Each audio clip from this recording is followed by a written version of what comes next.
Hello, I'm Anthony. Welcome back to the Arturia Augmented Brass tutorial series. Got 3 tabs to look at today, all in the modulation section: functions, random, and keys. If you're enjoying this series and you'd like to help support my channel, check out the Patreon and channel member links below. Fantastic way to do it. And an enormous thanks to everybody who's signed up so far. It really means a lot. Let's start with the functions page first.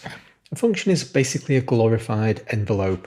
We've already seen the concept of envelopes where we can draw complex shapes and basically do this to a modulation destination over time. We've just got a few extra fancy maths-based functions that we can apply to it.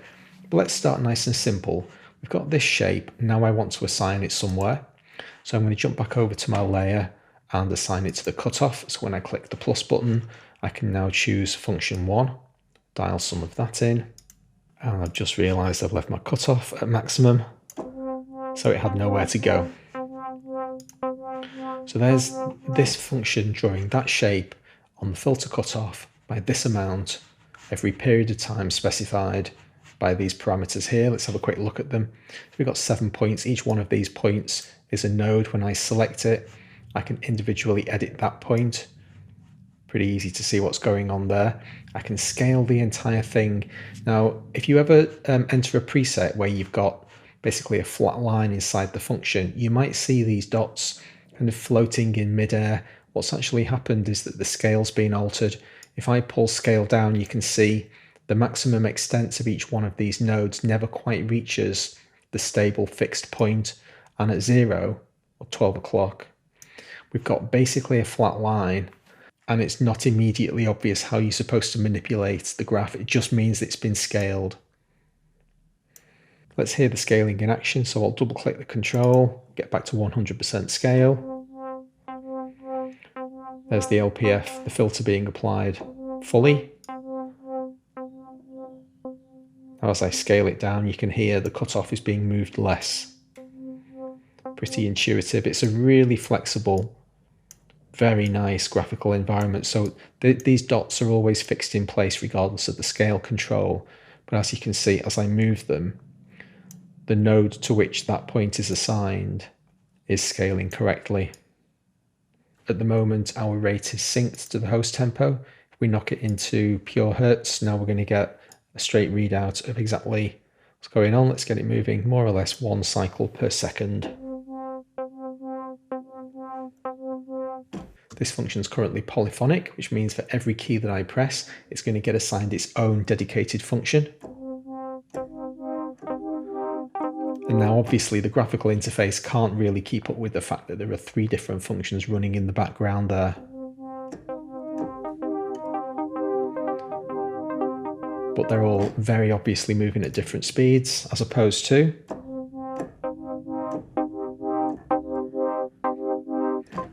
all the keys are following the same function. Bipolar will orient the function around a 0-based axis. And then we've got some drawing tools to play with. These are really intuitive and great fun. So now I can pick up my pencil. And as you can see, I'm drawing stepped lines or sawtooth-based lines. And this function will re-trigger every time I press a key, because key trig is currently engaged. If I flip back over to LFO mode, now the function's free-flowing. It doesn't care whether or not I press keys, and that means polyphony's been disabled. If you think about it, if you have a free spinning function in the background that doesn't care about when you press keys, then having some sort of response tailored to each individual key makes no sense. So polyphony's disappeared. If I engage envelope, it's just going to happen once. So now you can see that spinning globe in the background has disappeared, and it's just waiting for me to press a key. Now I just tried to demonstrate that then, pressed the key, didn't see anything happening on the function until I let the key go. It's because I've inadvertently, can you see just hanging off the left hand side, all of those nodes that I created happened to be after the sustain point. The sustain point is here, kind of poking its nose through. So I can double click on any one of these nodes to reset the sustain point. Now it'll work properly. There we go. Don't get caught out like I just did by this sustain knob hiding basically off the edge of the interface. It might take you a moment to figure out what's going on. Let's have a quick look at functions in a real world context. The lead folder has this yin and yang preset. And as you can see, we've got 3 mappings to various different volumes, but can you see how subtle these values are? You might think that they're not doing anything. We will get on to look at function 2 in a moment. There's a couple of points to note about this. Let's just concentrate on function 1 for now. I'm going to press a key. So these very slight variances in volume are absolutely noticeable. If we disengage all of those various different volume modulations, there is other modulation going on there, a little bit of oscillation, but very much accentuated by these volumes. And this is an example of an almost zero scale. See this tiny fraction, 0.008. It looks like the line is not doing anything, and you've got this kind of unintuitive image of where are all these points, what's going on, what's this ball floating around in the middle of nowhere. It's because we're scaled. And as you can see, you can also invert the scale.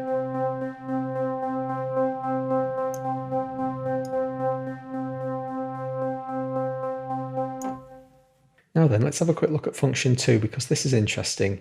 When I was preparing for this video and having a look at this preset, I saw these modulation settings against the delay, high pass and low pass filter, and couldn't immediately figure out what was going on. When you have a look at the effects unit, the delay is on, but the first thing that you need to take note of is that it's basically dry. So you're not hearing this delay at all. It's actually a pitch shifter. So I'll bring the pitch shifter in. So can you hear after I let the key go? It's playing increasingly sharp pitches above the original tone, and the low pass filter is designed to basically pull away some of those higher frequencies, just smooth it off a little bit. The other thing that's likely to trip you up is that the low pass frequency knob is currently set very high. You can see over 8 kilohertz. So we can actually see the range over which this modulation control is moving. It's really not doing anything. It's one of those that's plugged in. I call these Easter eggs, values that are plugged into a preset that actually don't do anything. Over the 10 minutes it takes you to figure out what's going on, you learn a lot about the tool. A lot of the stuff that I learn about these plugins is made in preparation for these videos, trying to deconstruct stuff like this. So let's get to the stage where this function is actually doing something useful. I'm going to pull this low pass frequency down. Now it's quite clearly attenuating those upper frequencies. Now I'm going to dial in more of the amount. That's probably a bit too much. So now this will be, there we go.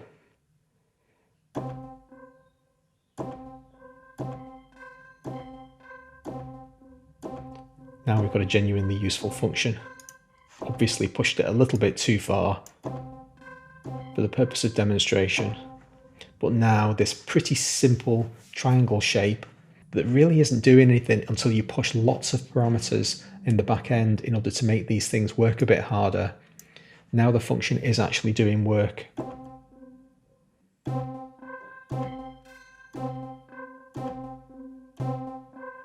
Now we've got a pretty cool effect. Let's throw all that stuff away and get back to our default sound, and now we'll jump over to the random page. There are 2 different random modules. We'll deal with the Turing module first. Now the Turing function is a slightly odd beast because it's not fully random. In fact, it's actually deterministic.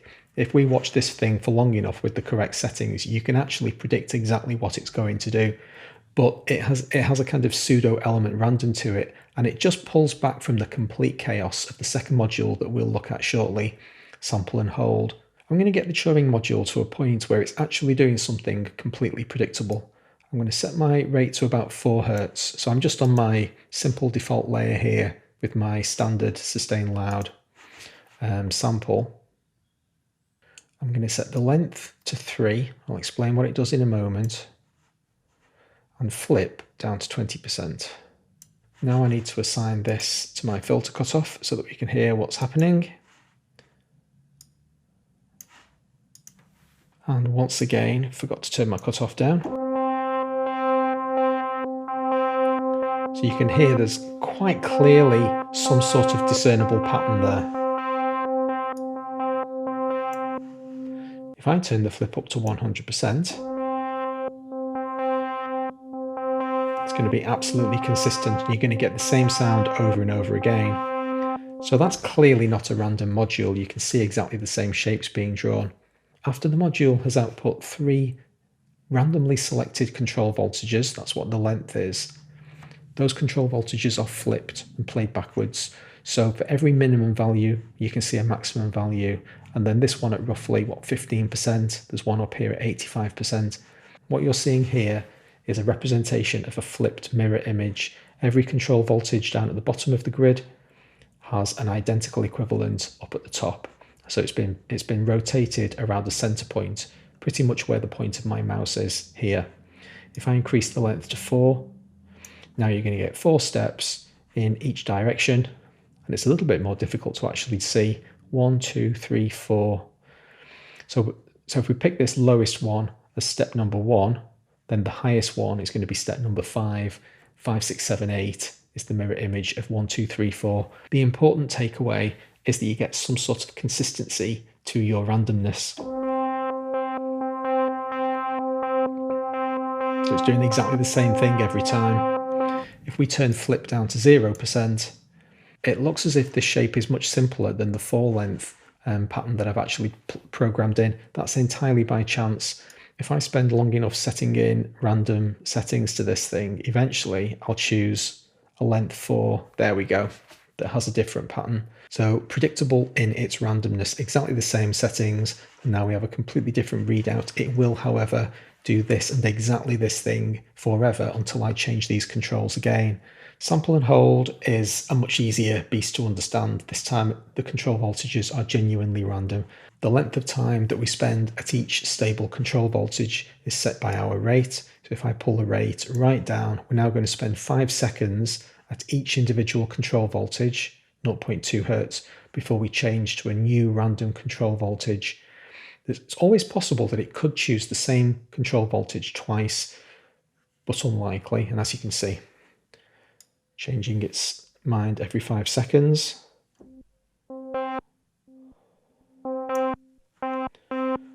And now we're changing our mind 4 times a second. We can smooth all of the edges of those curves.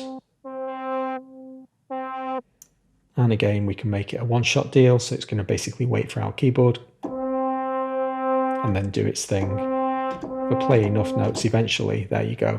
That's not silent. I press the key down and it sounds like silence. It's just that the cutoff is so low, you're not actually hearing the note. Let's throw all that away. And finally have a look at the keys section. Nice and simple, this one.